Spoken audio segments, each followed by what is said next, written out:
সেনাপতি জাহাঙ্গীর হুজুর। এ কি করেছো আমার রাজ্যের হাল? আমার রান্না করা বিরিয়ানি খেয়ে তুমি করেছো কি হাল?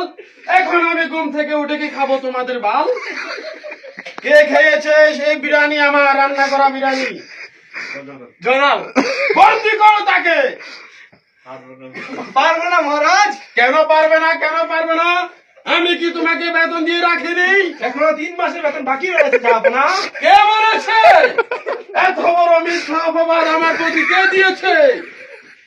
আমি তো প্রত্যেক মাসের বেতন তোমাকে দিয়ে দিই। কে বলেছে এখনই বলো, তোমার গর্দান নিয়ে নেবো আমি। সেনাপতি, এখনো কথা বলছো না?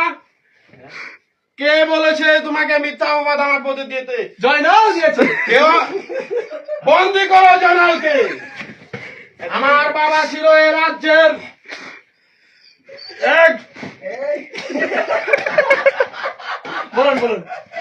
আমার বাবা ছিল এই রাজ্যের রাজা, তার উত্তরসূরি হিসাবে আমি পেয়েছি এই রাজ্যের রাজা।